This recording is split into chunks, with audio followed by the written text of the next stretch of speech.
Queremos darles la bienvenida a este nuevo conversatorio que hoy lleva por título Cuidados en el diabético con enfermedad renal. Primero que todo, queremos agradecer a la organización, a la Fundación Pro Salud Renal y al Centro de Nutrición Cardiorrenal que patrocina esta instancia. Esta es una instancia cuyo objetivo es entregar información valiosa para nuestros pacientes y sus familias para que podamos aclarar temas relacionados con el autocuidado en las diversas etapas de la enfermedad renal. Hoy nos acompañan dos invitados, el doctor Eduardo Lorca y la nutricionista renal Magdalena Huitaque. La dinámica será la siguiente: nuestros expositores darán a conocer sus charlas y finalmente tendremos un tiempo para poder responder las dudas de los asistentes. Les recomendamos dejar sus preguntas en el chat para que podamos leerlas al final de las presentaciones. También les recomendamos, por favor, dejar sus micrófonos apagados durante la exposición de nuestros invitados. Finalmente, vamos a poder tener un espacio para preguntas abiertas y para poder responder a las preguntas que van a ir dejando en el chat.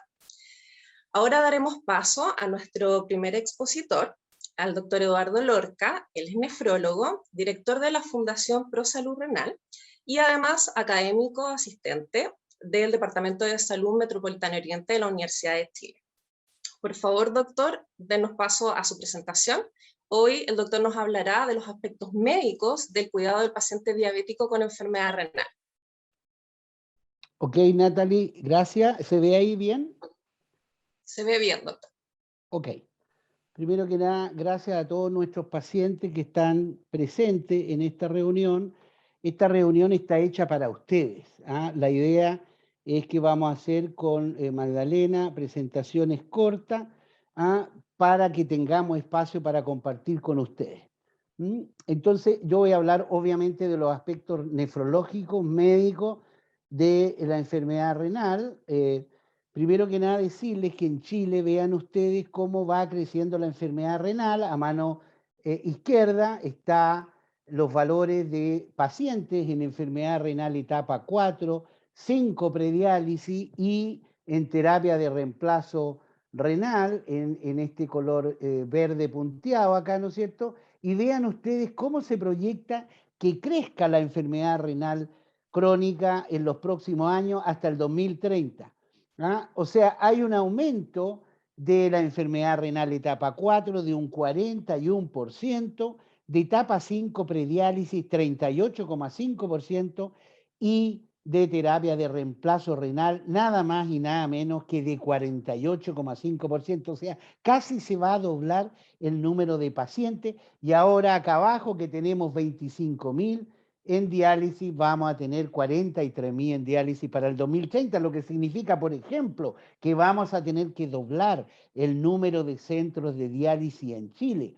Y además la masa, como ustedes ven acá arriba, de pacientes en etapa 4 va a aumentar significativamente, alrededor de 52.000 pacientes con enfermedad renal etapa 4 en Chile, que son pacientes que están en etapa prediálisis. Muchos de ellos van a requerir trasplante antes de la diálisis y muchos de ellos esperamos que no lleguen a diálisis, si Dios quiere, por las intervenciones que vamos a hacer. Y aquí dentro de este grupo, el grupo más importante son los diabéticos, dado que en Chile, entre diabetes 1, 6% de prevalencia y diabetes tipo 2, 33% de prevalencia, tenemos casi un 40% de nuestros pacientes que llegan a terapia de reemplazo renal son pacientes diabéticos.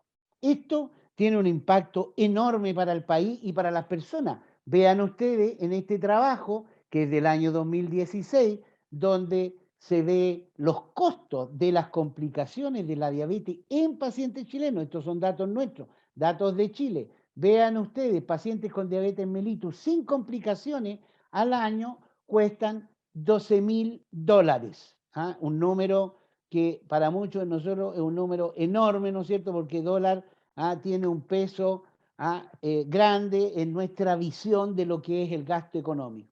Vean ustedes en pacientes con diabetes y falla de tipo isquémica, enfermedad coronaria, infarto al miocardio, $9.116. Pacientes ya con un infarto hecho y derecho, $10.500. Y vean ustedes acá los diabéticos con enfermedad renal. Eso es lo que cuesta al año un paciente renal diabético chileno. $97.000, o sea, son números enormes. Y vean ustedes acá a mano derecha, donde dice diferencia de quali, o sea, diferencia de cantidad de años, ¿no es cierto?, perdidos desde el diagnóstico hasta que el paciente, ¿no es cierto?, fallece, entre 4 y 6 años menos de vida, dependiendo de la complicación que tenga el paciente diabético. Por lo tanto, nuestro paciente diabético, antes de llegar a diálisis, es un paciente que tiene complicaciones muy importantes y que tiene un costo para el país, para él y su familia, enorme desde el punto de vista de recursos financieros. No todos los diabéticos son iguales. De la mitad, más de la mitad de los pacientes diabéticos de tipo 2 van a tener enfermedad renal crónica, que son los pacientes habituales que tenemos en nuestros consultorios, en nuestras consultas en centros privados, ¿no es cierto?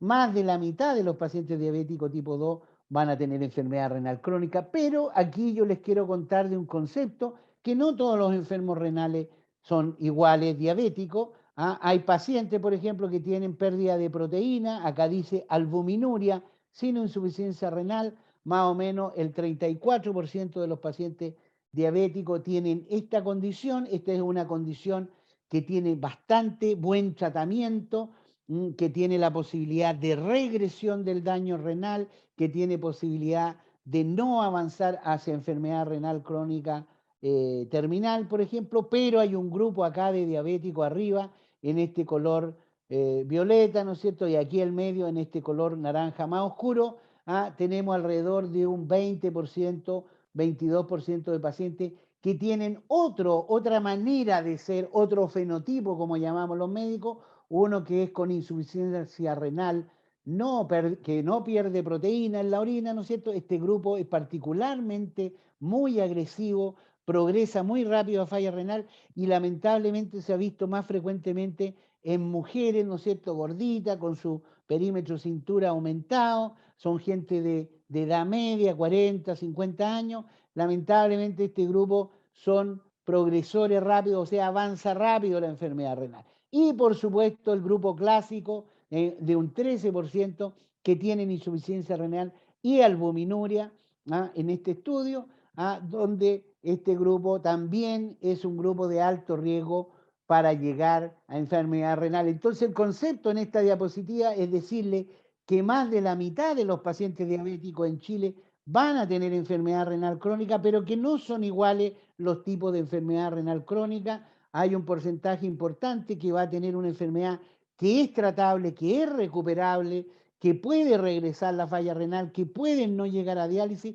pero lamentablemente hay un 20% de los diabéticos que van a ser progresores, que van a avanzar su enfermedad renal y que tienen alta chance de tener complicaciones cardiovasculares, accidente cerebral, infarto, arritmia, insuficiencia cardíaca y lamentablemente muchos de ellos van a progresar y van a llegar a enfermedad renal etapa 5 avanzada y van a tener que requerir de diálisis para seguir viviendo. ¿Cómo podemos a estos pacientes, a estos tipos de enfermedad renal diabética tratar? Bueno, como ustedes ven aquí, tenemos que tratar todos sus factores de riesgo y tenemos que tener objetivos claros para prevenir la enfermedad renal y la enfermedad cardiovascular. La enfermedad renal y cardiovascular son hermanas, son los mismos factores de riesgo, son las mismas posibilidades de progresar hacia una enfermedad cardiovascular avanzada, accidente cerebrovascular, infarto, que hacia progresión de enfermedad renal.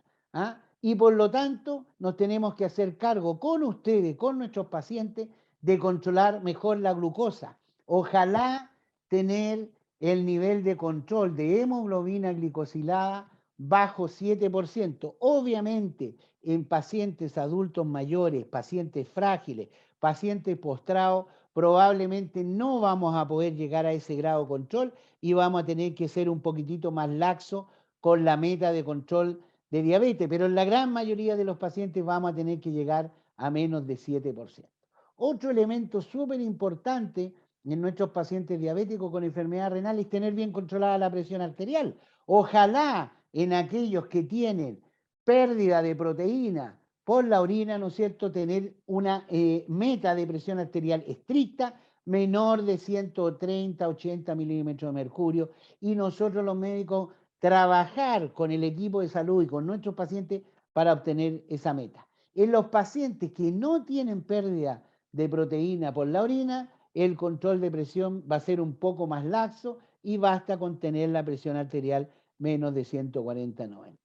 Se sabe que los enalapriles, los losartanes son los mejores fármacos para controlar la pérdida de proteína y la presión arterial en nuestros pacientes diabéticos, y eso está muy establecido, está muy bien demostrado por estudios clínicos hechos en miles de enfermos, y es una condición de medicina basada en la evidencia, o sea, hay demostración suficiente como para poder decir fehacientemente yo delante de ustedes que debemos usar priles y sartanes, ¿no es cierto?, en nuestros pacientes diabéticos para mejor controlar su enfermedad desde el punto de vista de la presión arterial y de la pérdida de proteína.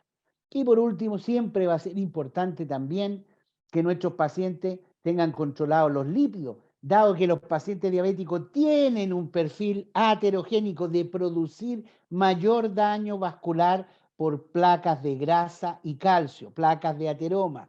Entonces debemos utilizar tratamiento para disminuir el riesgo de eventos ateroscleróticos mayores, accidente cerebral o accidente coronario en nuestros pacientes renales. Y por supuesto, agregar todas aquellas cosas que ustedes conocen con respecto a dejar de fumar, actividad física, disminuir el control, el consumo de sal, ¿no es cierto? Y tener una dieta lo más saludable posible. Acá les resumo, lamento esto está en inglés, esto es reciente, es de la guía de práctica clínica más importante del mundo, lo que se llama la KDIGO, que es donde se reúnen todos los nefrólogos del mundo para conversar y para establecer qué cosa le vamos a ofrecer a nuestros pacientes. Y en el año recién pasado, en medio de la pandemia, sale esta publicación donde viene la guía de práctica clínica para el manejo de los pacientes diabéticos. Y hay 3 puntos que quiero destacar. Acá arriba, en celeste, ¿no es cierto?, lo que corresponde a los cambios de estilo de vida que tienen que tener nuestros pacientes diabéticos para tener un mejor control de su enfermedad renal diabética. Y esto va, por un lado, de tener una ingesta proteica adecuada a la etapa de enfermedad renal, a el grado de función renal, por supuesto de tener el tabaco es especialmente dañino en nuestros pacientes diabéticos, dado que acelera mucho la enfermedad aterosclerótica vascular, acelerando la posibilidad de accidente cerebral trombótico, ¿no es cierto?, acelerando la posibilidad de una enfermedad coronaria o de una enfermedad arterial periférica con posibilidades de amputación, de lesiones graves en nuestras extremidades inferiores. Y por supuesto la actividad física, vean ustedes mínimo una actividad en intensidad moderada de al menos 150 minutos semanales, por lo menos, ¿no es cierto?, 1 hora, 3 veces, ojalá llegar a 5 horas a la semana. Y al lado izquierdo, en rojo, tener claro, ¿no es cierto?, que hay tratamiento que involucran un piso, una terapia basal, ¿no es cierto?, de nuestros pacientes para evitar la progresión de la enfermedad renal y la progresión de la enfermedad cardíaca, cardiovascular. Y eso significa, como decíamos, utilizar lo que ahora es del sistema renina-angiotensina, enalapriles, sartanes, ¿no es cierto?, que vayan a controlar la diabetes, la hipertensión y la pérdida de albúmina, hacer los cambios dietarios que corresponden para mantener buenos niveles de presión arterial, ¿no es cierto?, no tener retención de sal y agua y controlar la ingesta proteica y tener individualizado, como ven aquí, el rango de control metabólico de la diabetes entre los más jóvenes, ojalá llegar a menos de 6,5 hemoglobina glicosilada, y en gente más adulta y más frágil, que está postrado, a lo mejor tener controles menores de 8 de hemoglobina glicosilada, o sea, un rango que vamos a adaptar a la situación de cada paciente. Y como son pacientes diabéticos, tenemos que tener terapia contra la elevación del azúcar en nuestros pacientes, contra la hiperglicemia. Y esto ha cambiado en el mundo muy significativamente, dado que lo que dice la KDIGO del año 2020 para nuestros pacientes en el mundo es que debemos partir la terapia con metformina y con inhibidores del cotransporte sodio-glucosa, lo que se llama los ISGLT2. En Chile tenemos en este momento dos que son los más habituales, la empaglifosina y la dapaglifosina, y la gracia que tiene este tratamiento es que este tratamiento va a generar protección cardiovascular y renal. No solamente va a detener la progresión de la enfermedad renal, no solamente va a disminuir la pérdida de proteína, no solamente va a controlar la glicemia y va a mejorar el control metabólico y por lo tanto la hemoglobina glicosilada, sino que además va a generar protección cardiovascular y por lo tanto menos mortalidad cardiovascular y menos complicaciones cardiovasculares. Hay algunas cosas especiales, hay que tener cuidado con la metformina a medida que va avanzando la enfermedad renal y no debiera utilizarse cuando los pacientes tienen una función renal de menos de 30.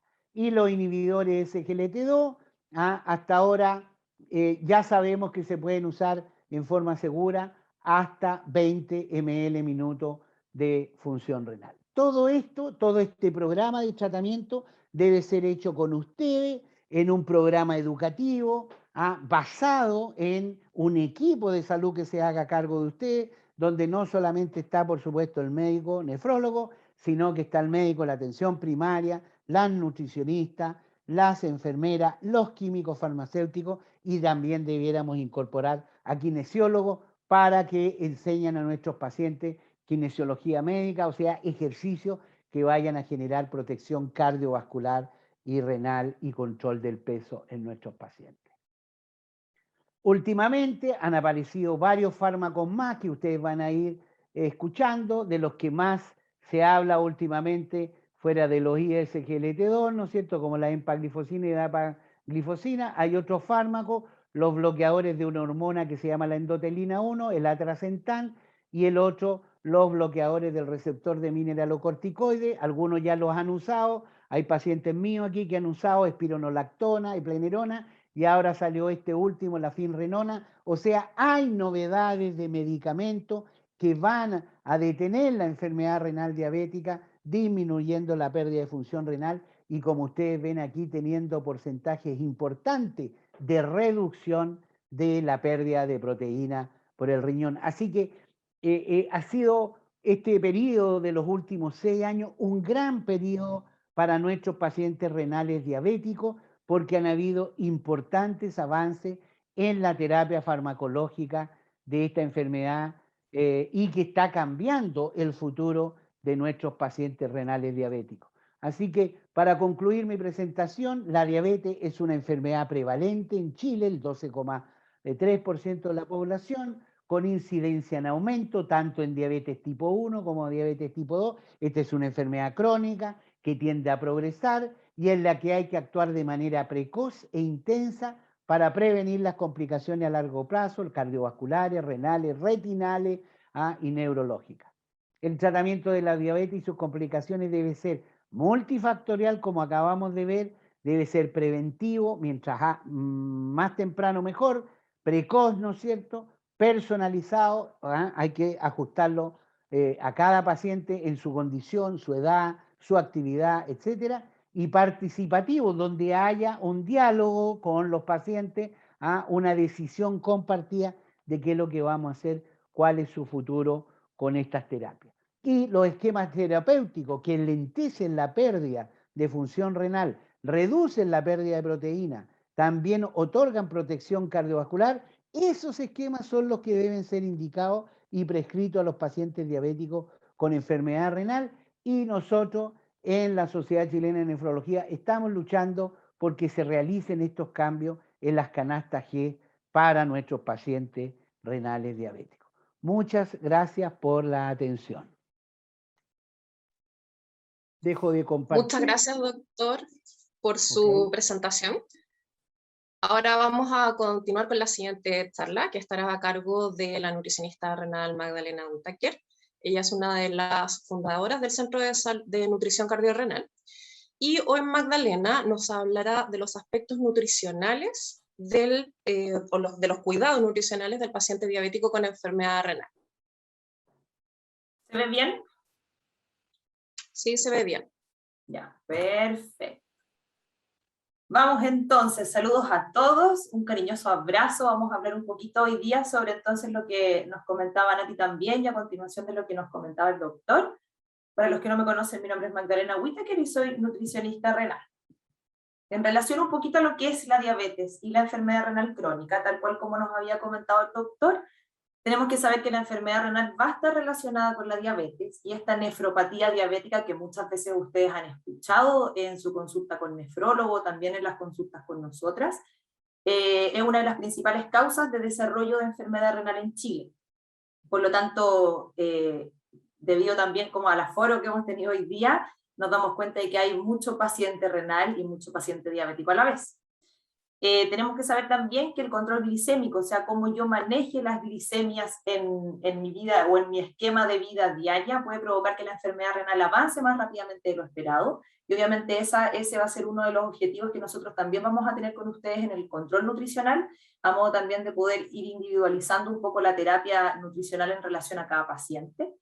Y además de las hemoglobinas glicosiladas que hablaba el doctor, que son este parámetro que finalmente nosotros vamos a ver en un examen de sangre, nosotros podemos también como paciente diabético monitorear nuestras glicemias de manera diaria, de manera semanal. Muchos de nosotros, a muchos de ustedes también les sugerimos que lleven un registro de estas glicemias, donde la glicemia en ayuno, o sea, la primera que yo me puedo tomar, por ejemplo, en el día, en la mañana, apenas yo me despierto sin haber tomado desayuno, tiene que ir en rangos de 80 a 130, y la glicemia en cualquier hora del día, considerando que sea 2 horas postprandial, o sea, 2 horas después de haber almorzado, tomado once, comido, etc., tiene que estar siempre menor a 180, y estos rangos me van a hablar también de cuán compensada va a estar mi diabetes. Ahora, el manejo nutricional sabemos entonces que va a depender y va a ser diferente de acuerdo a cada etapa de enfermedad renal crónica, y también diferente en cada paciente, ¿ya? Nunca nosotros nos vamos a guiar por la recomendación nutricional o lo que vamos a ver en internet, porque generalmente esas recomendaciones van a ser súper genéricas y súper generales para los pacientes. Nosotros lo que tenemos que procurar es obviamente tratar de individualizar nuestra terapia lo más posible, y obviamente tenemos que tener ojo también que a medida de que avanza la enfermedad renal, vamos a estar atentos siempre a la evolución de la enfermedad, tanto de la diabetes como de la enfermedad renal, y a posibles síntomas que podamos presentar.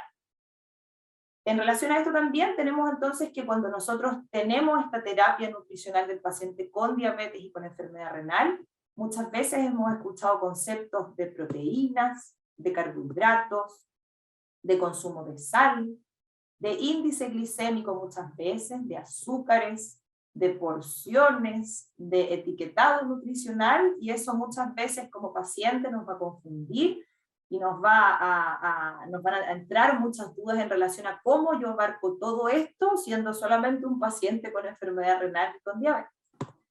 Entonces, en relación a esto, nosotros tenemos diabetes, tenemos enfermedad renal, y tenemos que saber ciertos aspectos importantes de mi alimentación para poder mantener ambas enfermedades, o si es que yo no tengo más, compensadas. Y dentro de esto nosotros vamos a tener 3 pilares importantes.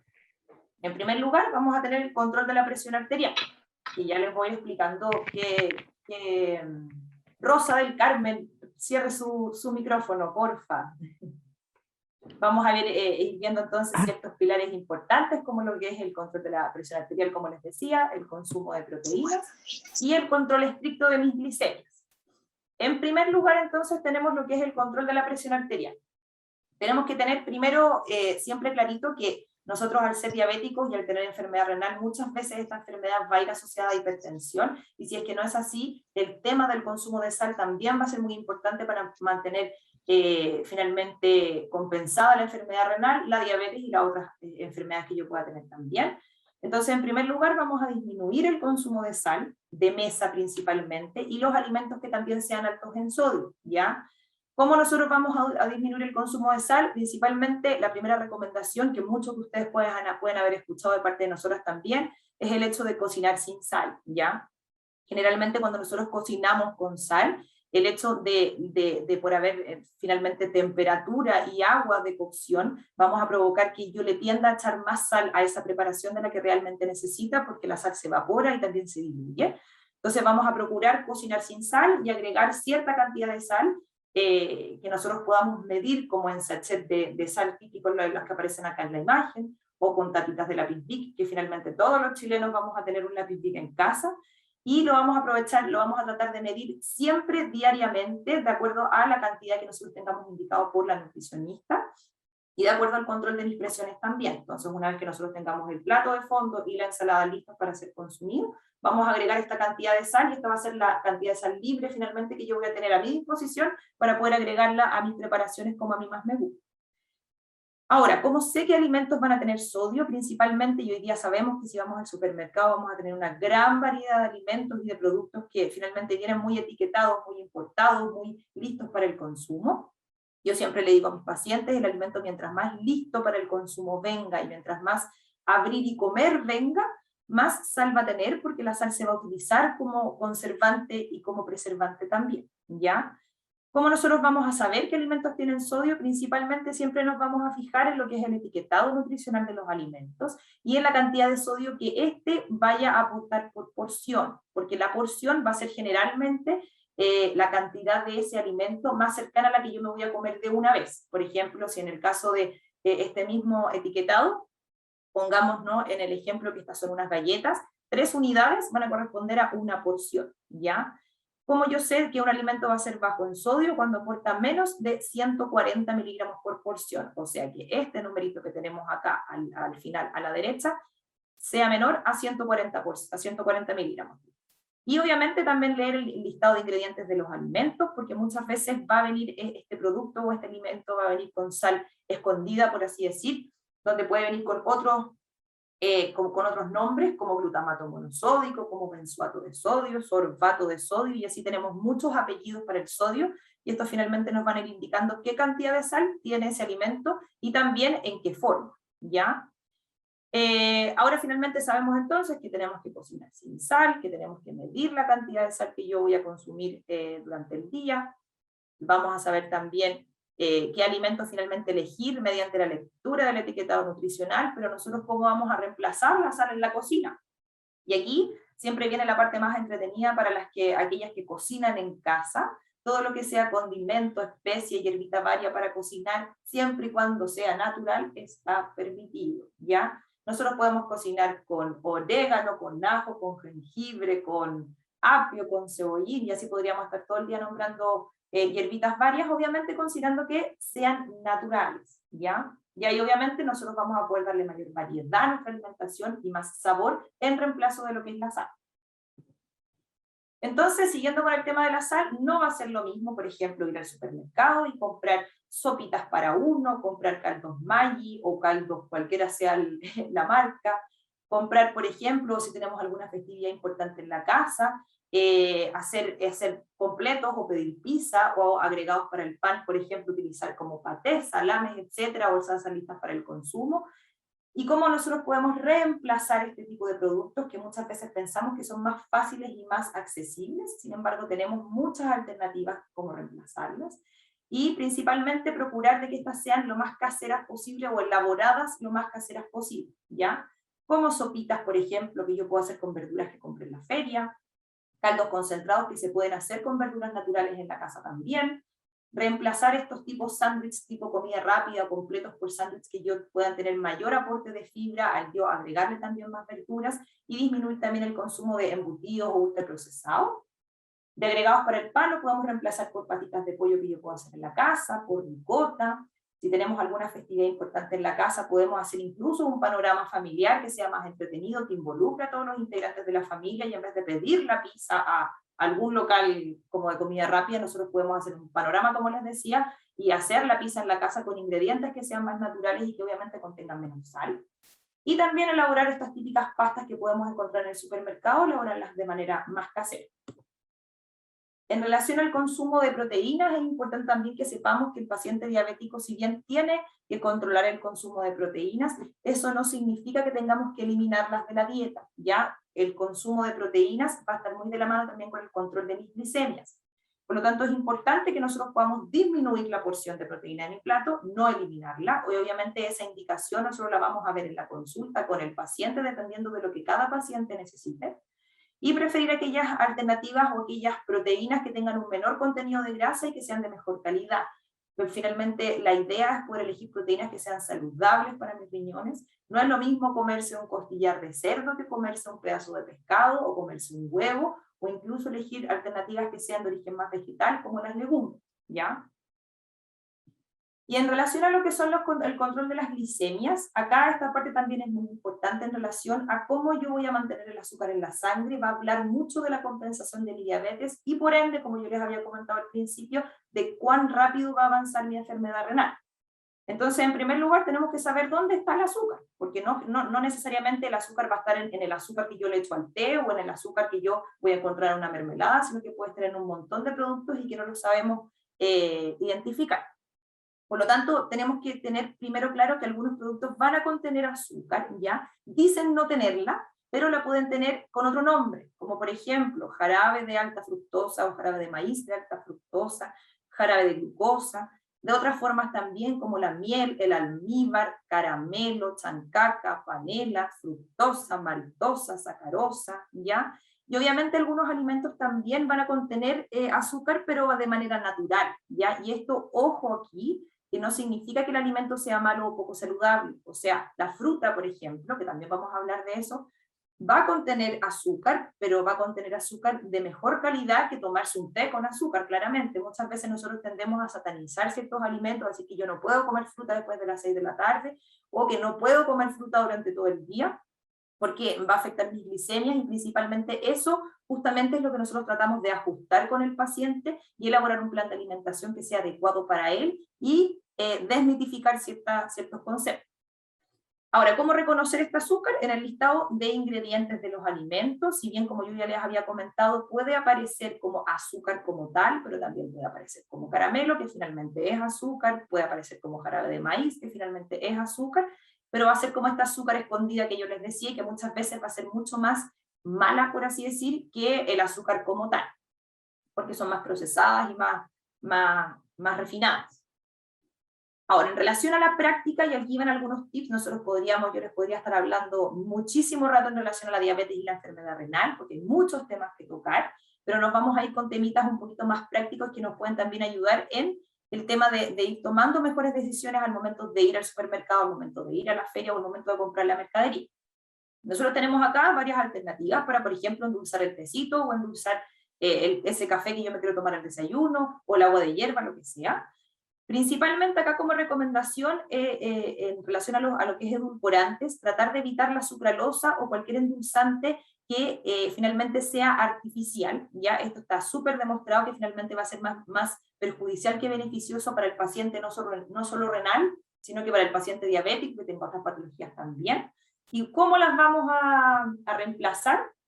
Principalmente por aquellas que sean alternativas más naturales. La stevia, si bien es una alternativa súper buena en su versión natural, como hojita como tal, que puede ser seca, o también en alternativas más en polvo, en alternativas que finalmente sean stevia también, pero más que vengan un poco más industrializadas y como les decía, naturales también, ¿ya? Estas, si bien yo muchas veces le comento a los pacientes, puede que sean ciertas alternativas un poco más costosas, sin embargo, son muchísimo mejores que comprar una sacarina, un aspartame, o una sacarina, sucralosa, lo que sea, en el supermercado, ¿ya?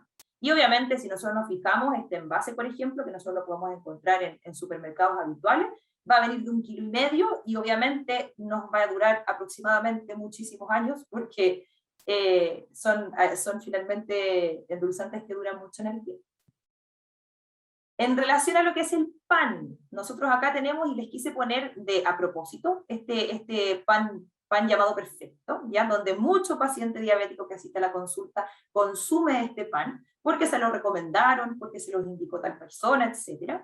Si nosotros nos fijamos en la lista de ingredientes de este famoso pan perfecto, vamos a ver varias cosas. En primer lugar, que tiene azúcar dentro de sus ingredientes y que tiene sucralosa también. Y sin embargo nosotros podemos ver también que tiene un listado gigante de ingredientes, tiene más de 20 ingredientes. Es un pan que tiene fibra, pero es una fibra que finalmente se va a absorber mucho más lento y porque es de peor calidad, no es una fibra natural. Tiene sodio, tiene azúcar, tiene edulcorantes, tiene potasio y tiene aditivos artificiales. La gran mayoría de los ingredientes que contiene este pan son aditivos artificiales. Si nosotros nos vamos a ¿por qué lo reemplazo? Puede ser, por ejemplo, por un pan casero. Acá les puse solamente a modo de ejemplo un pan de molde integral con semillas que yo lo puedo hacer en la casa. Como nosotros lo vamos a hacer con harina integral y lo vamos a hacer con semillas y con avena, vamos a tener hidratos de carbono que van a ser de buena calidad. Vamos a aportar fibra, vamos a aportar semillas. Como yo lo voy a hacer en la casa, no va a tener aditivos y tampoco va a tener edulcorantes ni aditivos artificiales, como les había dicho. Por lo tanto, lo vamos a poder elaborar en casa con ingredientes que son caseros y más económicos, ¿ya? En relación a lo que son los famosos arroces, tallarines, etcétera, que muchas veces el paciente diabético le tiene un poco de fobia a estos alimentos, y muchas veces el paciente asiste a la consulta sin ni siquiera consumirlos, porque finalmente les dicen que el alimento, que muchas veces el médico del CEFAM, cualquier otro integrante del equipo de salud, que finalmente es perjudicial, y acá tenemos que tener ojo, porque no es que sean malos, como yo les había dicho, no tenemos que satanizar a los alimentos, ¿ya? Tenemos alternativas de los típicos blancos, corbatitas, espagueti, tallarines, arroz blanco, tenemos alternativas integrales. ¿Qué diferencias tenemos entre ambas dos? Principalmente que, claro, los blancos van a tener un bajo aporte de fibra, y la diferencia que van a tener con los integrales es que los blancos van a producir que mi glicemia, al yo consumirlo, se eleve más rápidamente. ¿Qué va a pasar con eso? Principalmente va a generar estos pics glicémicos más elevados.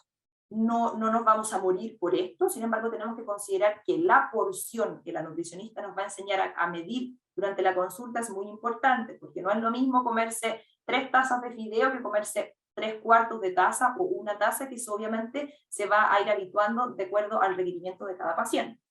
¿Y qué vamos a tener dentro de estos integrales? Carbohidratos que van a ser de buena calidad y altos en fibra, donde esto también va a favorecer finalmente a mi digestión, al control de mis glicemias, al control también de mis presiones, etc. ¿Qué le vamos a poner al pancito? Nosotros somos muy buenos para consumir mermelada, y acá yo les puse finalmente algunas marcas que son súper típicas y que se van a encontrar en la mayor parte de los supermercados. En el caso de aquellas que aparecen acá a mano izquierda, si nos fijamos un poquito en los ingredientes, van a contener sucralosa, van a contener fructosa, que principalmente va a ser la propiedad de la fruta, y tenemos aquí principalmente que, como yo les decía, van a contener esta azúcar escondida muchas veces y hartos aditivos y preservantes, entre ellos potasio. Por lo tanto, si yo tengo enfermedad renal avanzada, y si yo tengo diabetes, y tengo hipertensión, posiblemente pueda tener ciertos temas con el potasio, entonces tenemos que tener ojo con estas mermeladas también. ¿Y cómo las podemos reemplazar? Por aquellas alternativas que yo pueda hacer de forma casera en el hogar, o también con algunas alternativas que son finalmente un poquito más naturales y que efectivamente no contienen azúcares ni adicionados, digo, añadidos, ni tampoco contienen endulzantes, ¿ya? Y obviamente tampoco van a contener potasio, y como van a ser más fruta que otra cosa, van a contener un mayor aporte de fibra. En relación también a lo que es la hora del desayuno o incluso la hora de la once, nosotros podemos preferir o podemos ir reemplazando ciertos agregados para el pan. La miel, generalmente mucho paciente diabético insiste en consumir miel, ¿ya? La miel tenemos que entender que si bien va a tener muchas propiedades buenas, pero la miel en el paciente diabético, miel es igual y es muy similar al aporte del azúcar. Por lo tanto, tenemos que limitar el consumo de miel, tenemos que limitar el consumo de mermeladas, manjares, etcétera, a no ser de las mermeladas que ya les acabo de comentar, y ciertas golosinas o productos de pastelería, también tratar de evitarlos. ¿Y cómo nosotros los vamos a poder reemplazar? Por agregados para el pan que sean más altos en fibra, que contengan verduras, que sean más bajos en carbohidratos, que también tengan un mayor aporte de ácidos grasos. Finalmente, por ejemplo, tenemos el aceite de oliva, la ricota, pestos que yo puedo hacer en la casa de manera casera, con albahaca, con cilantro, verduras grilladas, etc. Entonces, algunas recomendaciones finalmente: preferir alimentos con mayor aporte de fibra, si yo me fijo en el etiquetado nutricional de ese alimento, Un alimento alto en fibra va a contener más de 2 gramos, o sea, más de 3 gramos, digo, de fibra por porción. Por lo tanto, si nosotros vamos eligiendo en el supermercado ciertos productos, podemos ir comparando y elegir aquellos que contengan más fibra también. En el término de los cereales, lo que nosotros habíamos hablado ya de fideos, de arroz, etcétera, no es necesario que nunca más consumamos arroz blanco ni fideos blancos. Sin embargo, nosotros lo que podemos hacer es ir alternando el consumo y elegir siempre aquellos que sean de mejor calidad. La quinoa también es una buena alternativa. Cuando preparemos arroz blanco en la casa, tratemos de granearlo, porque eso va a producir que mi glicemia aumente más lentamente. Y tratemos siempre de acompañarlo con verduras, legumbres y semillas para poder aumentar el aporte de fibra también. En el caso de que preparemos fideos o algún otro tipo de pasta, tratar de cocinarla siempre al dente. Siempre en la instrucción finalmente del envase va a ser a la cocina al dente. Si son 8 minutos, cocinarla por 8 minutos. Si son 7, si son 9, etc. Y tratar de elegir pastas que sean de mayor calibre y mayor tamaño. Ya mientras más grande sea la pasta, más lenta es su absorción, y eso va a producir que la glicemia me suba más lentamente y no se produzcan estos pics. Medir siempre las porciones de carbohidratos, obviamente indicadas por la Nutri, por tazas, ¿ya? Y esto obviamente tenerlo incorporado dentro de lo que es el esquema de alimentación diaria. Tener muy en consideración que la fruta no es dañina para nuestra diabetes. La fruta no va a hacer que mi diabetes se descompense. Obviamente tenemos que consumirla en las porciones adecuadas, y ocuparlas como colaciones, entre comillas, también es una buena estrategia. Una recomendación sobre la fruta: tratar de consumirla muy madura, tratar de evitar eso, y consumirla cuando estén finalmente un poquito más firme, ¿ya? Acompañar nuestros tiempos de comida con verduras en sus diferentes formas de preparación, crudas, al vapor, salteadas, agregados para el pan, sopas, etc. Siempre las verduras van a ser beneficiosas para el avance y la progresión de nuestra enfermedad, tanto la enfermedad renal como la diabetes. Muchísimas gracias por su atención, y ahora les damos espacio a ustedes para que nos puedan compartir sus preguntas. Muchas gracias, Magdalena, por tu presentación. Ahora vamos a dar lugar a las respuestas de las preguntas que están en el chat. A continuación voy a ir mencionando algunas. Primero, ¿es posible que tú o el doctor nos puedan responder por qué es importante bajar la ingesta de sal cuando el paciente presenta proteinuria? Doctor, ¿nos podría explicar usted? La sal es un veneno para el nefrópata diabético. ¿Por qué? Porque está demostrado no hace mucho tiempo que la proteinuria es aumentada por la ingesta de sal. Eso no lo sabíamos, pero ya está la evidencia científica en que claramente hay un mecanismo molecular, una activación de un sistema dentro del riñón, y eso aumenta la proteinuria. Por lo tanto, la sal no es problema para el diabético solamente por la hipertensión, dado que la sal tiende a quedarse en nuestros músculos debajo de la piel y retener agua y subir la presión. No solamente tenemos problema de la sal con la presión, porque el riñón no puede, el riñón enfermo, botar la sal como lo hace, ¿no es cierto?, con Natalie o Magdalena, que tiene sus riñones sanos, sino que además la sal tiene que ver derechamente con el aumento de la pérdida de proteína. Por lo tanto, la sal en nuestros enfermos renales en general y en nuestros enfermos renales diabéticos en particular es muy deleteria, y por eso yo los invito a que tomen nota de lo que comentaba Magdalena con respecto a cómo alternar otros aliños, otros sazones, ¿no es cierto?, para darle sabor a nuestra comida sin utilizar sal. Muchas gracias, doctor. Estas preguntas ahora van para Magdalena. Si no puedo hacer pan, ¿qué pan comercial podríamos recomendar a nuestros pacientes diabéticos? Ya, aquí tenemos varias alternativas. Muy buena pregunta. En relación al pan, nosotros podemos alternar. Obviamente no todos tenemos la posibilidad de hacer el pan en la casa, entonces podemos, finalmente la alternativa que yo siempre recomiendo, la más habitual, la más fácil de encontrar y la más popularmente conocida y muchas veces desprestigiada, es la marraqueta. Ya la marraqueta es un buen aliado. Nosotros lo podemos encontrar finalmente en el local de la esquina, en el supermercado, etcétera. Una buena estrategia para siempre contar con pan en la casa también es comprar en cantidades un poquito más grandes y congelarlo. y en la medida en que yo lo voy a consumir, lo puedo ir descongelando en el horno, en el hornito, en el tostador, como sea. Y otras alternativas también buenas pueden ser pan que sean más altos en fibra, pan libanés, por ejemplo, que no muchas veces es encontrado comúnmente en los supermercados, pero también en algunos tipos Jumbo pueden encontrarlos. Galletas de arroz y otras alternativas similares. Perfecto. Magdalena, también para ti estas preguntas. ¿Puedo usar biosal en vez de sal para sazonar? ¿Cuál es la recomendación de este tipo de sales? ¿Y qué líquidos se recomiendan consumir con enfermedad renal en etapa 3 y 4?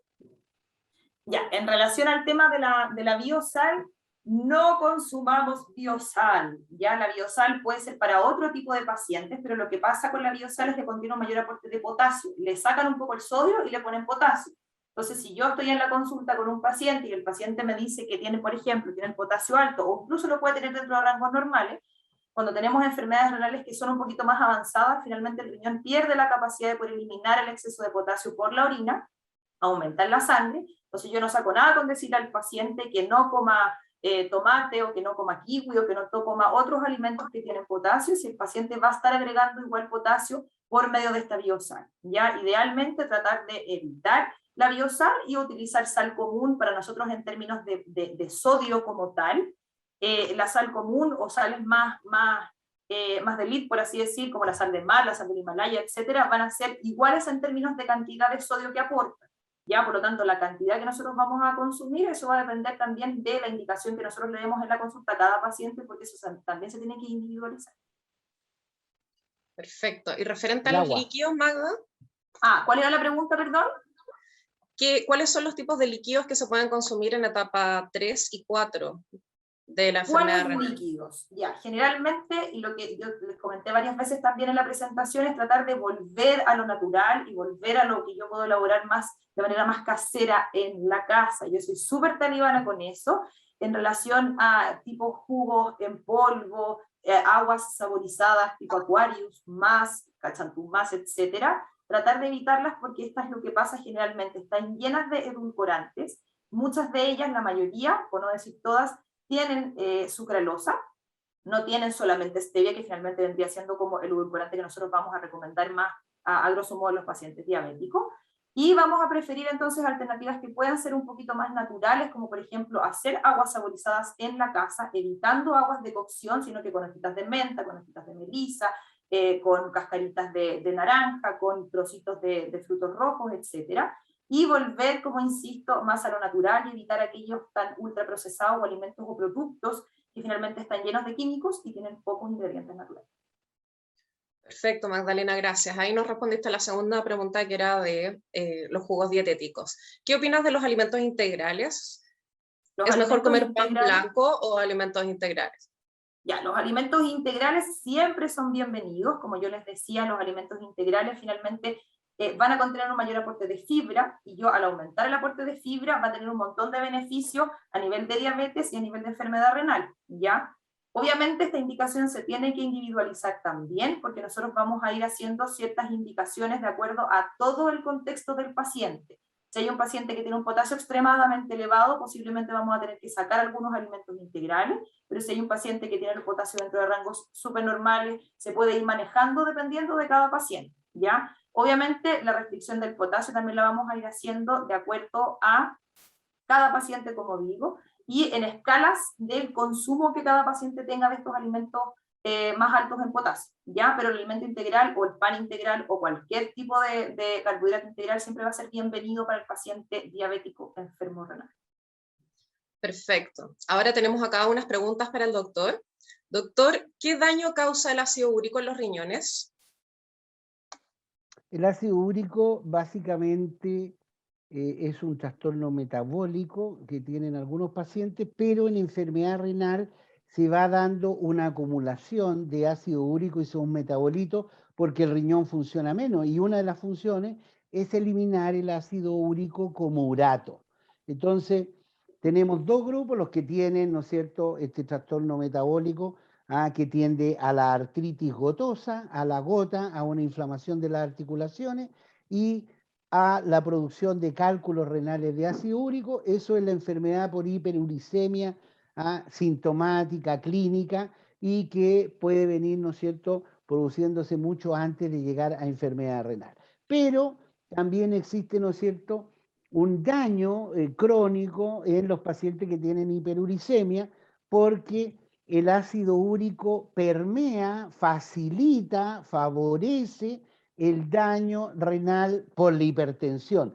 Va muy tomado de la mano. Entonces, los pacientes que tienen ácido úrico alto, la hipertensión le da más duro al riñón que si no tienen ácido úrico elevado. Entonces, un permeador, un favorecedor del daño renal por hipertensión, el ácido úrico. Además, muchos de los pacientes saturan su orina, se densifica, hay mucha cantidad de soluto, de sales de ácido úrico, de urato, y eso cristaliza, y los cristales caen, ¿no es cierto?, nieva, igual que nieve, y caen dentro del riñón, ¿no es cierto?, y van produciendo un daño intersticial, que es una parte del riñón, la parte medular, la parte central del riñón, donde está la gran mayoría de las funciones del riñón, es lo que se llama el túbulo intersticio, y en esa parte del riñón se produce este depósito y esta nefritis intersticial crónica por ácido úrico. Así que el ácido úrico es un elemento que hay que controlar,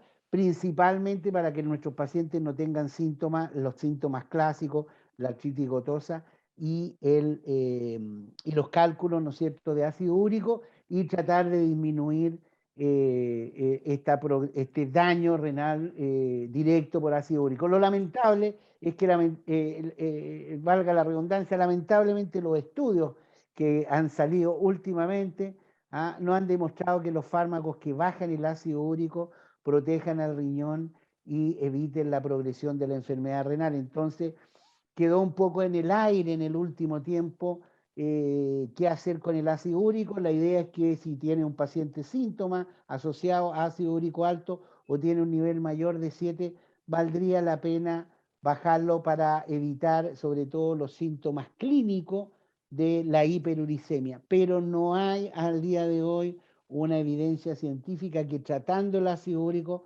podamos cambiar lamentablemente el pronóstico de la enfermedad renal crónica. Perfecto, gran explicación, doctor. Para usted también, ¿cómo influye una alta concentración de potasio en la sangre en relación a la función renal? Es raro que el potasio se eleve si es que tú no tienes una enfermedad renal avanzada.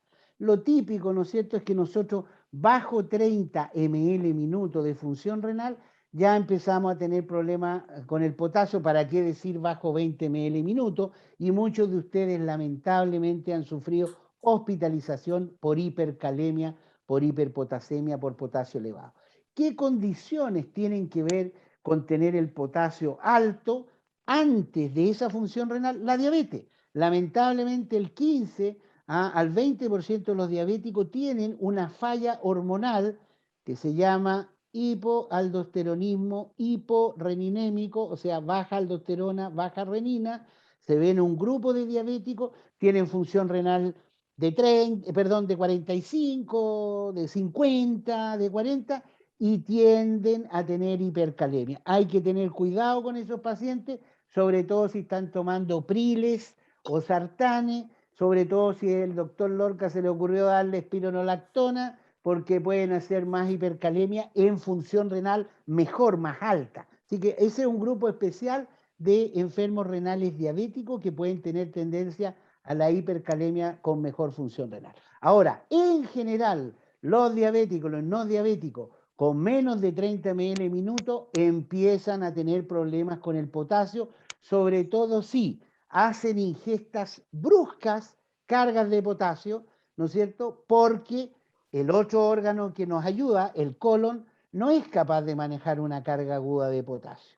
Entonces ahí empezamos a tener problemas. 2, los pacientes que tienen el ácido en la sangre elevado, que tienen acidemia, porque el riñón no está produciendo bicarbonato en forma suficiente. No todos los enfermos renales son iguales. Hay enfermos renales que andan con bicarbonato más malo que otros, y eso tiene que ver con ciertas diferencias de algunas enfermedades. El uso de nuevo de la espironolactona, el losartán, el enalapril en nuestros enfermos bajo 30 ml minuto, que tenemos que usarlo para bajar la pérdida de proteína, para tratar de enlentecer la función renal, a veces genera hipercalemia. Tenemos que suspender transitoriamente la espironolactona, el losartán, el enalapril, y cuando tenemos la situación controlada, volver a instalárselo a nuestros pacientes, porque el pronóstico es mejor utilizando ese fármaco.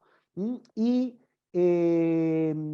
fuera de las cargas de comida aguda y fuera de este problema con el ácido, en general hay cuadros agudos de insuficiencia renal aguda que muchas veces van con el potasio. Ojo, cuando tengan náuseas y vómitos muy seguidos o diarreas agudas, pucha, hay insuficiencia renal aguda, hipercalemia seguro, sobre todo con menos de 30 ml minuto. Por eso nosotros los nefrólogos le tenemos tanto temor a la insuficiencia renal aguda, y les pido particularmente que tengan cuidado este verano, que se viene según lo que todo pronostica, ¿no es cierto? Se viene con mucho problema de calor, entonces no se deshidraten, cuídense para no tener estos fenómenos de insuficiencia renal aguda y probable hipercalemia secundaria.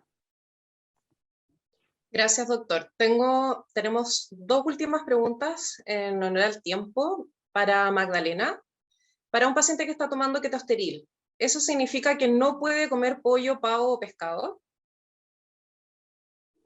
Depende. Depende del paciente, depende de cuánto ketosteril esté tomando al día, y depende también si ese paciente va a la nutricionista o no. Ya es importante que el tratamiento con el ketosteril sea asociado a un seguimiento nutricional estricto, donde ahí obviamente, y como le he dicho todo el tiempo, tiene que ser individualizado. Generalmente cuando yo tengo un tratamiento con ketosteril, a grosso modo, finalmente se tiene que disminuir y ojalá eliminar el consumo de proteínas de origen animal, de alimentos de origen animal como pollo, pavo, pescado, huevo, etc. Pero eso simplemente también se tiene que individualizar de acuerdo a la dosis de ketosteril que esté tomando el paciente y de acuerdo también a la cantidad o a la etapa de enfermedad renal. Finalmente es súper multifactorial, pero a grosso modo el paciente que está tomando ketosteril debería bajar al mínimo la cantidad de proteínas por medio de la alimentación. Perfecto, Magdalena, muchas gracias. Bueno, ya estamos en tiempo, quedaron algunas preguntas sin responder. Les recomendamos a nuestros asistentes enviar sus preguntas a través de la página de nutrición cardiorrenal a nuestros especialistas para que puedan ser respondidas. Muchas gracias por la asistencia. Queremos agradecer a nuestros profesionales también, a sus importantes conocimientos entregados, y esperamos verlos en una próxima oportunidad en un nuevo conversatorio. Muchas gracias.